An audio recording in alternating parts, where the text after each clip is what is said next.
நிறைய இருக்கு, நம்ம கொள்கைகள் இலக்கெல்லாம் இருக்கு. அதில் என்னென்னு நம்ம சொல்லுவோம், உங்ககிட்ட சொல்ல போறோம். அதே வேளையில் என் தம்பிகள், என் தங்கைகள், அண்ணன்மார்கள் எல்லாம் அடுத்தது நம்ம அடுத்த கட்டத்துக்கு நம்ம எப்படி 26 நம்ம எப்படி ஆட்சிக்கு வருவோம், நம்ம கூட்டணி எப்படி ஆட்சிக்கு வரும், இதையெல்லாம் நாம் சிந்தித்து நாம் செயல்படணும். ஏன்னா இவன் சொல்றது இவன் சொல்றது யார் சொல்றதுலாம் இது மாதிரி இந்த குழப்பங்கள் எல்லாம் அதில் நீங்க குழம்பாதீங்க. ஏன்னா நம்முடைய இயக்கம் ஒரே இயக்கம், நம்முடைய இலக்கு இருக்கிறது. இவ்வளோ காலமாக நம்ம கட்சி கிட்டத்தட்ட நம்ம கட்சிக்கு 36 வயசு, 35-36 வயசு. யாரோ ஆட்சிக்கு வந்திருக்கிறாங்க, இன்னும் நம்ம வர முடியல. நம்ம வருவோம், நிச்சயமாக வருவோம். கடந்த ஒரு மாதமா எனக்கு பயங்கர மன உளைச்சல், தூக்கம் இல்லை. எனக்குள்ள பல கேள்விகள் தினம் நான் கேட்டுட்டு இருக்கிறேன். என்னடா நான் தப்பு பண்ணேன், என்ன நான் தப்பு பண்ணேன்? தூங்குறதுக்கு முன்னாடி இதுதான் எனக்கு மனசுல படும். தூங்கி எழுந்த உடனே எனக்கு ஒரு கேள்வி, என்ன நான் தப்பு பண்ணேன்? ஏன் நான் மாற்றப்பட்டேன்? எனக்கு தெரியல என்ன நான் தப்பு பண்ண, எனக்கு தெரியல. ஒரு மாசமா ரொம்ப மன உளைச்சல் நான் இருக்கிறேன்.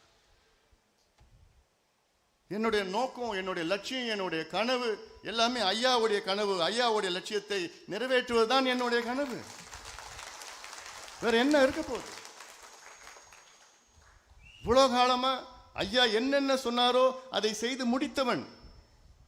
இனியும் ஐயா என்ன சொல்கிறாரோ அதை நிச்சயமாக ஒரு மகனாக, கட்சியின் தலைவராக நிச்சயமாக அதை செய்து முடிப்பேன். அது என்னுடைய கடமை, அது என்னுடைய கடமை. அது நம்ம இலக்கு என்ன? சமுதாயம் முன்னேறினால் தமிழ்நாடு முன்னேறும். தனிப்பெரும் சமுதாயம், கேரளாவில் ஈழவர் சமுதாயம் இருக்கின்றார்கள், அவர்கள் தனிப்பெரும் சமுதாயம். அவர்களுக்கு அங்கே 14 விழுக்காடு இடஒதுக்கீடு. தமிழ்நாட்டில் வன்னியர்கள் தனிப்பெரும் சமுதாயம், எதுவும் கிடைக்கல. நேற்று கூட ஒருத்தர் வந்தார், எனக்கு பத்திரிக்கை வச்சுட்டு போனார். திமுகவில் ஒரு முக்கியமான நபர், அவர் மகனுக்கு கல்யாணம். அவர் சொன்னார் என்கிட்ட, ஏன் நீங்க சொல்ற வரைக்கும் மாநாட்டில் நாங்கள் எல்லாம் பார்த்தோம், நீங்க சொல்ற வரைக்கும் எனக்கு புரியல. இவ்வளோ பின்தங்கி இருக்குது அந்த சமுதாயம். நீங்க எவ்வளோ உதாரணங்கள் சொன்னீங்க. காவல்துறையில் இன்னைக்கு 109 பேர் உயர் அதிகாரிகள் இருக்கிறாங்க. டிஜிபி, ஏடிஜிபி, டிஐஜி, ஐஜி 109 பேர் இருக்கிறாங்க. அதில் எத்தனை வன்னியர்கள்னா ஒருத்தர் தான். அப்ப என்ன அர்த்தம்? எம்பிசி 36 ஆண்டுகள் ஆகிறது. 36 ஆண்டுகள்ல ஒரே ஒரு வன்னியர் தான் உயர்ந்த காவல்துறை அதிகாரியா வந்திருக்கிறார். இதுதான் சமூக நீதியா? ஆனா அரசு என்ன சொல்லுது?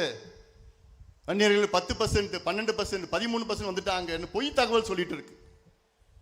இது ஒண்ணு போதும். அன்னைக்கு 36 ஆண்டுகளுக்கு முன்பு நீங்க 10% வன்னியர்கள் நீங்க கொடுத்திருந்தீங்கன்னா, 20% எம்பிசில 10% வன்னியர்கள் கிடைச்சிருந்ததுன்னா, இந்நேரம் குறைஞ்சது ஒரு 10 பேர் போலீஸ் உயர் அதிகாரியா வந்திருப்பாங்க. டிஜிபி, டிஐஜி, ஐஜி, ஏடிஜிபி வந்திருப்பாங்க. ஒருத்தர் தான் வந்திருக்கிறார். நான் என்ன அர்த்தம்? நமக்கு 1% தான் கிடைக்குது இடஒதுக்கீட்டுல, 20%ல. இதுக்கு தான் உயிர் நீத்தாங்களா? இதுக்கு தான் தியாகம் செஞ்சாங்களா? நத்தமேட்டில் தியாகம் செஞ்சாரு மயில்சாமி, இதுக்கு தான் செஞ்சாரா? சுப்பிரமணி செஞ்சாரு, சுப்பிரமணி இதுக்கு தான் செஞ்சாரா? தியாகம் செஞ்சாரா? இல்ல 21 தியாகிகள் அன்னைக்கு முதல் நாள் அந்த ஒரு வாரத்தில் 27 தியாகிகள் உயிர் நீத்தாங்க. அன்னைக்கு அந்த ஒரு வாரம் சாலை மறியல் மட்டுமல்ல, இது வரைக்கும் நூற்றுக்கணக்கானவர்கள் இந்த இயக்கத்திற்காக, கட்சிக்காக. நான் கேட்கறது என்ன? எங்களுக்கு நியாயம் வேண்டும், எங்களுக்கு நீதி வேண்டும், சமூக நீதி வேண்டும், எங்கள் உரிமைகள் வேண்டும். இன்னும் நாங்க சும்மா இன்னும் கை கட்டின அடிமைகளாக இருக்க மாட்டோம். நாங்க சும்மா உங்ககிட்ட ஐயா இந்த சமுதாயத்துக்கு கொஞ்சம் பண்ணுங்க, இந்த சமுதாயத்துக்கு கொஞ்சம் இடஒதுக்கீடு, கொஞ்சம் மனசு பண்ணுங்க, கொஞ்சம் மனசு வையுங்க. ஐயா பார்த்தார், கெஞ்சினார். யாரு? எம்ஜிஆர் கெஞ்சினார். பிசி அலெக்சாண்டர், ஜானகி அம்மா, பிசி அலெக்சாண்டர், கலைஞரை கெஞ்சினார், ஜெயலலிதா அம்மையாரை கெஞ்சினார், எடப்பாடி பழனிசாமி, இப்போ முதலமைச்சர் ஸ்டாலின் அவர்கள். அதனால தான் நான் சொல்றேன், இனி வரும் காலம் நம் காலம். நம்ம எல்லாம் ஒற்றுமையா இருங்க. நமக்குள்ள எந்த இது வேண்டாம், எல்லாம் வாங்க, ஒற்றுமையா இருக்கணும், ஒற்றுமையா அணுகணும்.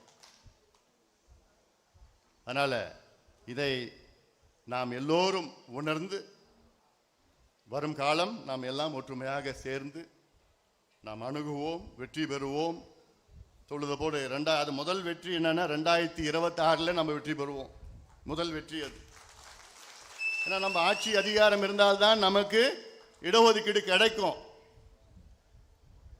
இல்லைன்னா அவங்க கிட்ட கேட்கணும், இவங்க கிட்ட கேட்கணும், எல்லாத்தையும் கேட்டுட்டு தான் இருப்போம். இன்னும் அதுக்கு என்னென்ன செய்யணும்னு தெரியும்,